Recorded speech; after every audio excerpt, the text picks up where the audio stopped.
How many times do I have to tell you? I don't know that girl. I've never seen her before. Date. I knew he was lying. This proves it. I am having difficulty determining his motive for lying. After all, Iris was not killed. Maybe he's got a secret with her he doesn't want us knowing. What are you hiding so?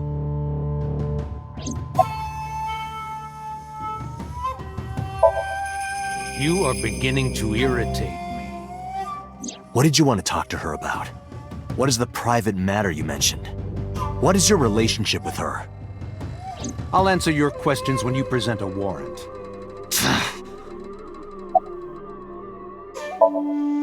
I told you I will not answer that question.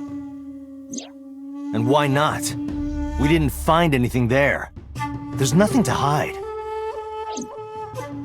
It appears that he will not respond. Number 89?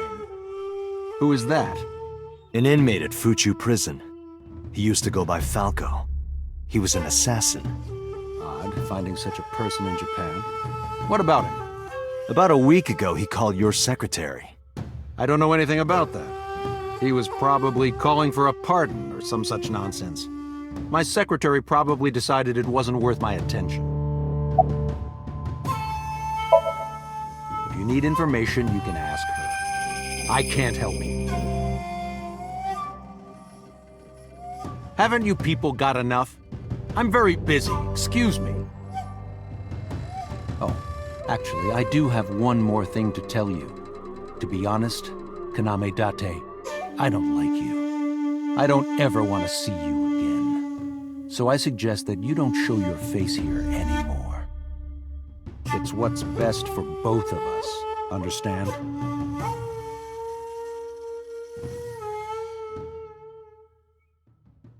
Who does this guy think he is? Date, your blood pressure is skyrocketing. Any higher could kill you. Relax, Date. We still have much to do. I know.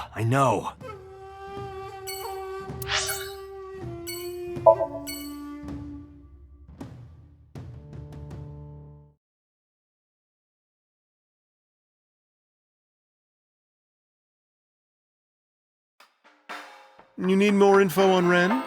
I'm sorry to waste your time, but I don't have anything for you. I see.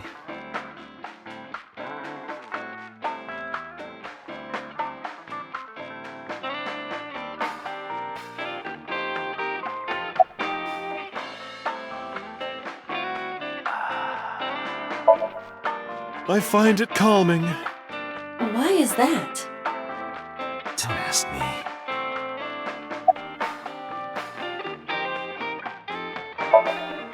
Well, I could use a little help down there, if you know what I mean. I do not know what she means. Perhaps you should take her up on her offer.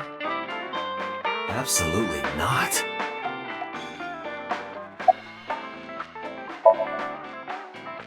You know about Renju and the Kumakura gang, right? Yeah, I know.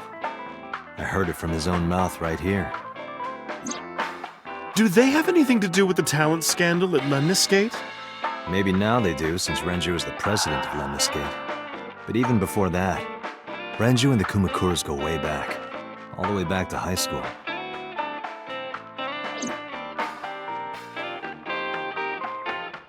Hey, Date.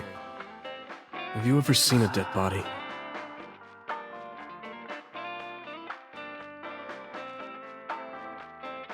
You're a policeman. I don't know what department, but I assume you aren't handing out traffic tickets. So, how about it?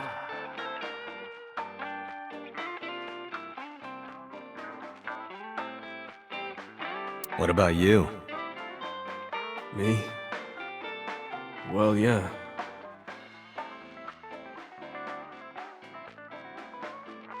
Not just one. Countless bodies. When I was in high school, I had a pretty crazy job. You know the Kumakura gang? I was hooked up to one of their phone fraud scams. I just had to go collect the money from drop points and give it to the Kumakuras. It was an easy job. Eventually, I became friends with the higher-ups. They started taking me with them on jobs. What jobs? The target was always an elderly person from the country with no family. Elderly folk who owned a lot of land, you know? They live every day in loneliness and desperation. You just have to be nice to them. That's all it takes. Guys would get to know the old people and they would set up an adoption process. After that, you just have to get them really drunk, throw them in the tub full of hot water, and they pass. Just like that. Heart attack, brain hemorrhage, or they simply go to sleep and drown. The police almost never investigated. It always looked natural, like they died of old age. So the adopted gang members would inherit the land. Then we sell it and make massive profits. I watched a lot of people get killed like that. And I've seen journalists get killed for getting too close to the truth. So I...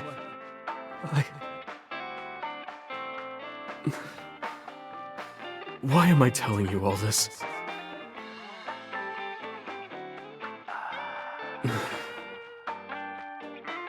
Are you going to arrest me?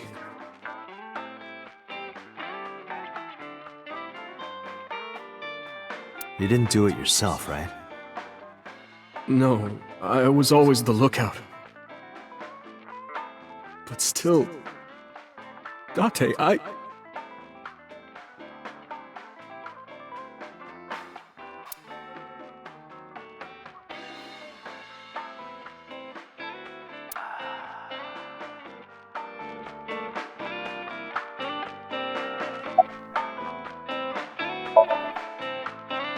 Oh, Falco?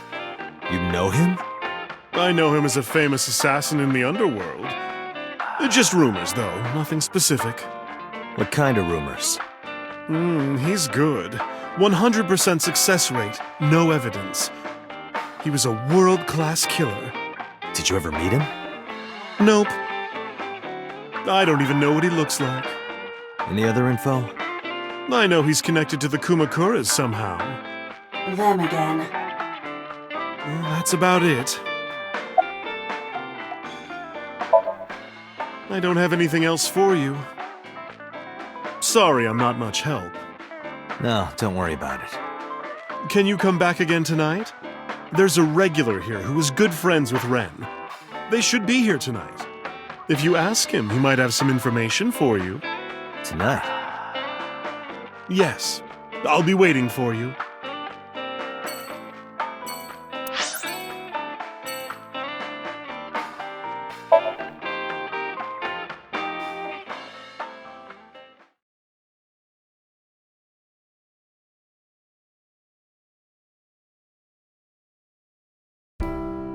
I apologize for yesterday.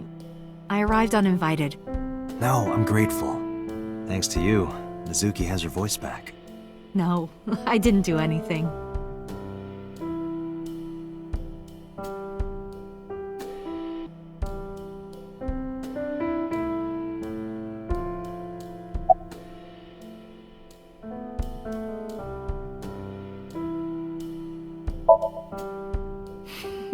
Today's a holiday. I suppose there's never a day off for a detective. Oh, but you aren't a detective, right? Technically, yes. But I still deal with crime. I see. Today is a holiday. You forgot too, didn't you?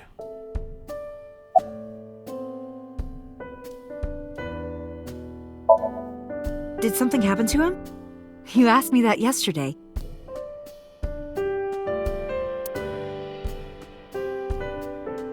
Right from the hospital? I'm sorry. I have no idea. I've put Iris through so much. I was 19 and single when she was born. People didn't take kindly to that. But Iris was such a fighter. She always protected me. I remember, one time at the nursery, some of the other mothers were talking about me. Iris ran up to them and said, "Don't talk about my mommy." I'm supposed to be the mother, but it's Iris who's always protecting me.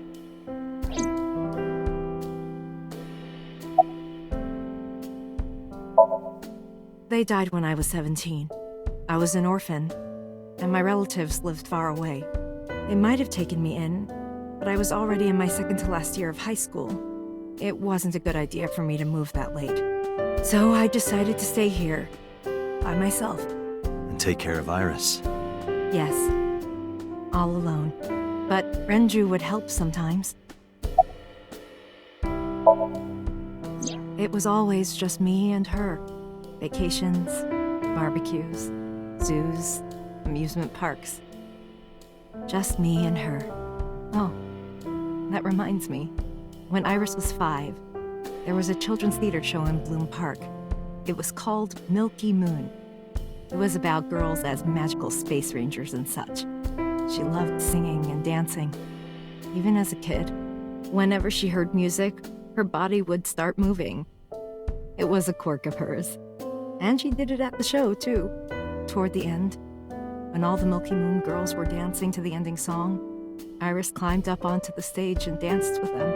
I tried to stop her, of course. I grabbed her arm and tried to get her to sit, but before I knew it, she was up there, dancing. And everyone was so excited. Even I was dancing by the end of it.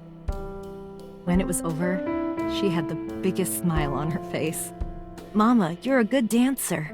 That's the kind of girl she was. Whenever she sees someone playing music on the street, she'll run up and join them, right then and there.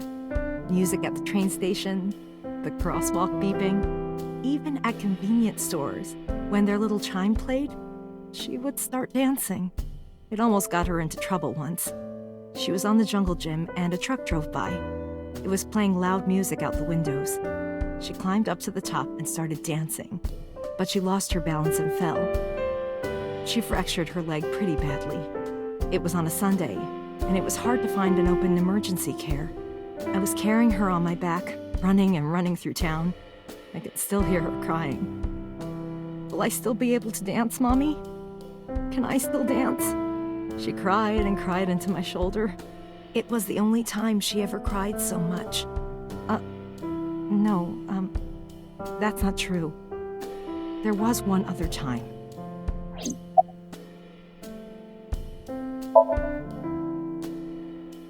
Six years ago, I was the victim of a shooting. After the surgery, Iris came in running, and she was sobbing. Mommy, don't die! Don't die! Please don't die, Mommy! Don't die!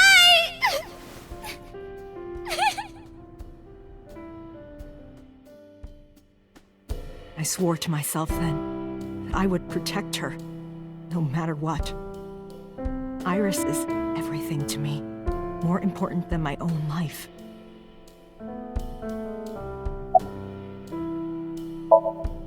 Iris must really enjoy dancing.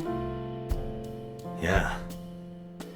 Though her drawing skills could use some work. Drawing skills? Look at the drawing on the wall.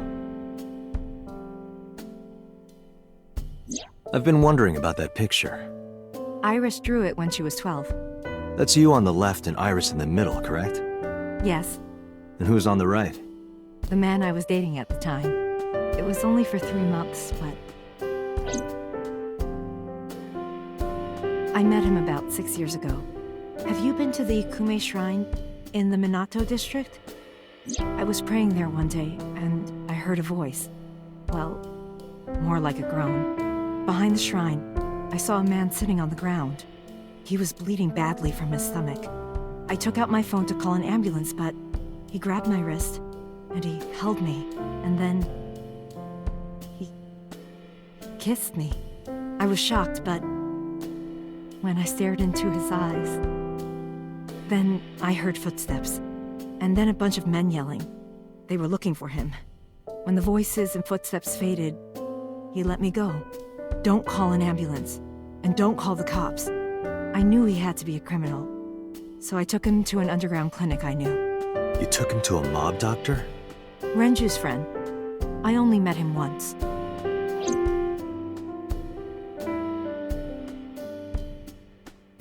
Even though we had our first kiss seconds after meeting each other, it took a long time before I got to see him again. The first time we held hands was when we watched a horror movie together. The first time I took his arm was when we went to a haunted house in an amusement park. But I wasn't the one who grabbed him.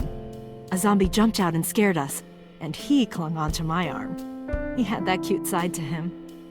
And I was falling in love.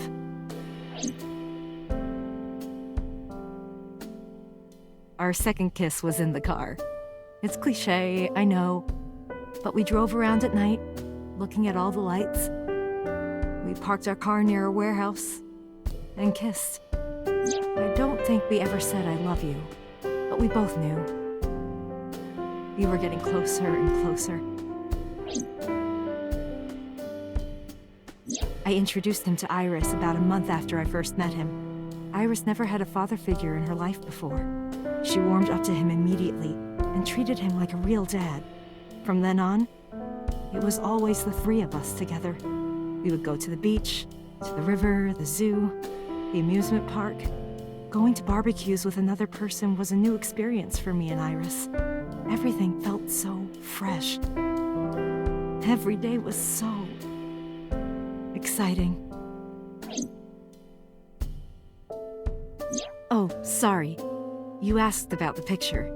He wanted to make okonomiyaki one day. He was working with the hot plate. It was ridiculous. He was trying to flip one, and it flew up in the air and landed right on my head. Iris saw the whole thing and laughed and laughed. I hadn't seen her laugh like that in a long time. I was having so much fun that I put an okonomiyaki on their heads too. Plop, plop. I added the bonito flakes and mayo and sauce. At this point, there was no going back. Eggs flew, flour going everywhere. The room was not a pretty sight.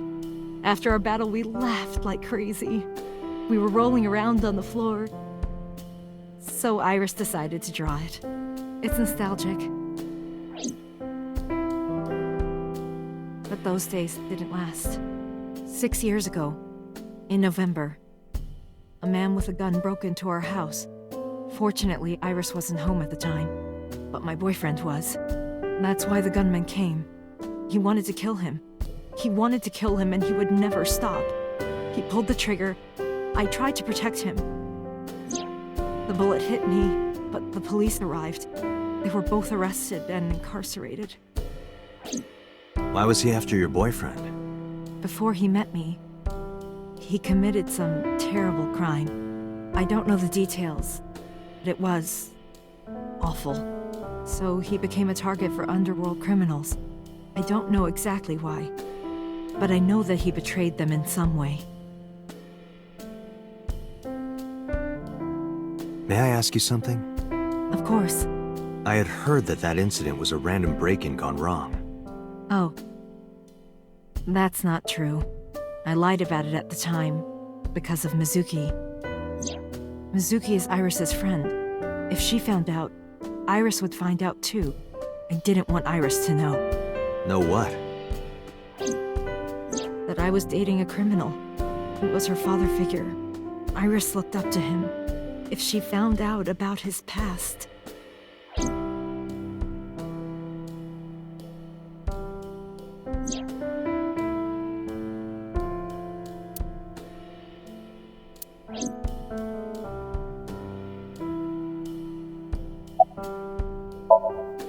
Date, we can't spend time reminiscing.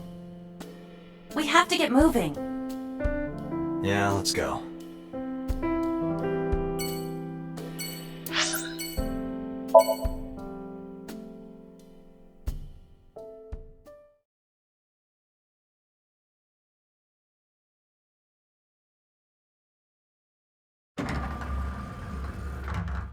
I am so aggro right now. Who says that? Why are you angry? You backed out on your Shovel Forge promise. I didn't make any promises. You promised me a date, though. I did go to your house. 2 minutes before midnight, and you didn't even take me anywhere. Yeah, because we only had 2 minutes. We could have gone somewhere. Iturup, Kunashir, Shikotan, Habomai? Absolutely not. Then you should have come earlier. Well,